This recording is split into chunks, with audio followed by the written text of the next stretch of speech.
little bit weird and different, okay?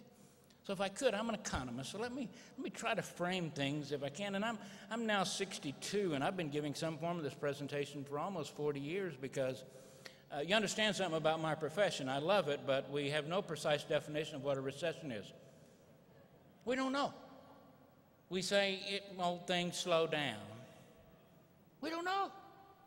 The people that officially declare recessions, the National Bureau of Economic Research, they declare the beginning and the end of a recession 22 months on average after they occur.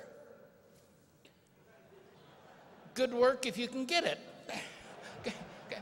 And I'm not making light of it, I'm just telling you, dealing with people. So we have no precise definition of a recession. That's why I say I've been giving some form of it for almost 40 years, because I'm a baby boomer, and I guarantee you, we were the first generation in mass that got educated. My father's generation was kind of busy. Great Depression, World War II, 10% graduated from high school, 4% got to go to college, kind of busy, okay? But my generation got to go to college in record numbers. 62% of us have college. 1/3 of us have a college degree. 15% an advanced or professional degree. We went to college in record numbers, and my profession just started beating us up terribly as we were getting ready to graduate. Oh, we've never had so many people that graduated from college. We've just never had it. The economy can't handle it. And we'll have PhDs driving taxi cabs. Because we graduated so many engineers, less than 4 years later, we landed the first of 12 men to walk on the moon. And by 1970, we created the world's first $1 trillion economy. And by 1977, we had created the world's first $2 trillion economy. And every 4.3 years since then, we've added another trillion. I have no PowerPoint today, folks. This is all the hell you're going to get out of me. Okay? This is up. This is down. This is I'm weird as hell, okay? Okay.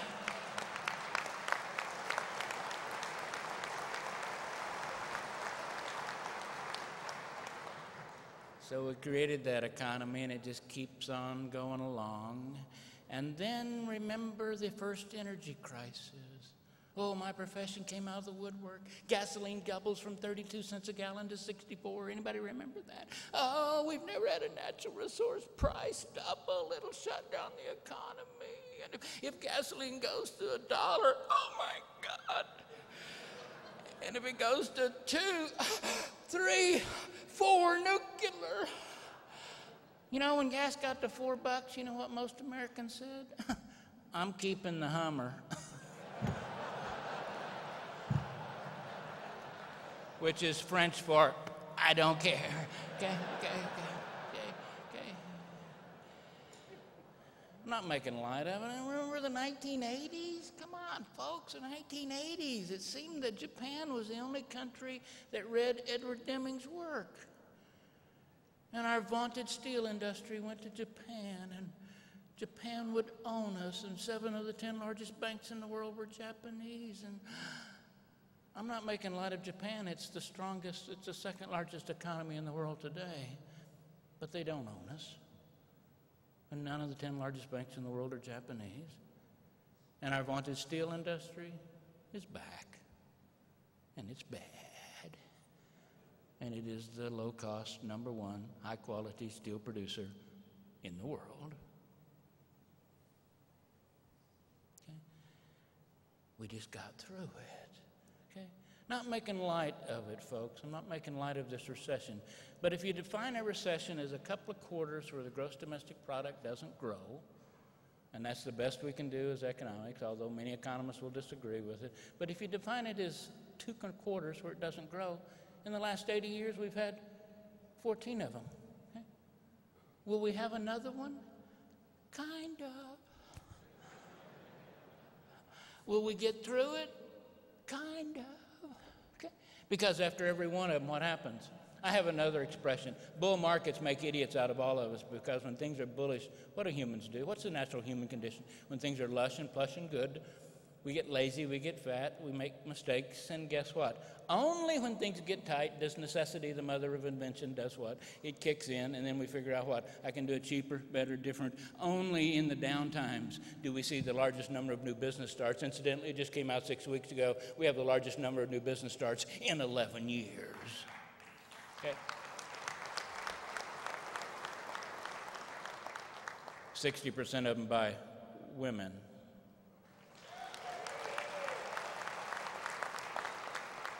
We have the largest number of new patent applications. Are you with me, folks? If you're a baby boomer, remember John Cameron Swayze? He used to take a Timex watch and he would do what for it for about 30 seconds? He'd just take it during that commercial and do what? Just beat the ever-loving thunder out of it, wouldn't he? And then at the end of the commercial, that TV camera would come in and focus on the second hand, and it would show it what? And he would say what? It can take a licking and keep on ticking. Okay? Not making light of it, I'm just telling you. We get through them, we get over them, we get creative, and after every one of them, what happens to the gross domestic product? But let me tell you about this. If you define recessions as calendar year on calendar year, we haven't had a recession in the United States since 1948, the year I was born. 1948, our gross domestic product stood at $269 million. In 1949, it fell to $267 billion. And every year since 1949, what's happened to the gross domestic product in spite of 14 recessions? Oh, since 1949, you also understand, we followed up World War II, where 488,000 Americans lost their lives, 1 million casualties, 60 million people died in the world. We had 65 million Canadians lose their life in World War II. And then comes Korea, where 38,000 Americans gave up their life. And then my generation's war, Vietnam, 58,218 names on that wonderful monument in Washington, D.C. First Desert Storm, 127.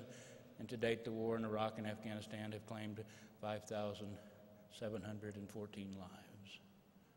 Tragic, all of them, but freedom is not free. We paid with our lives, and after every one of those, Americans and Canadians have done what? We just get up every morning and what? Go to work. Huh. Did you know that the average North American, which when we put America and Canada together, we put the numbers together, you know them, you're involved in benefits, okay? Average North American gets 13 days of annual leave vacation time. Our friends in the UK, the Brits, the Welsh, the Scots, and Northern Irish, they get 27. French get 38. We get 13. It's not the raw number. What matters is this. I give you 13, you take on average 6. Because you don't know how to do anything but what? Get up in the morning and what? Go to work. Or as my late father used to tell me, Lowell, when you're done whining, cows need to be fed. Okay. Please understand, ladies and gentlemen, I'm not making light because of this recession, but this recession, we entered into it, and our gross domestic product at the depth of the Great Depression of this last recession was $14.1 trillion. We entered it with our gross domestic product at 14.3. It fell $200 billion, roughly the same amount percentage-wise as the recession of 48 and 49. But we entered in the depth of it, it was at 14.1 trillion, and today it stands at 14.8 trillion.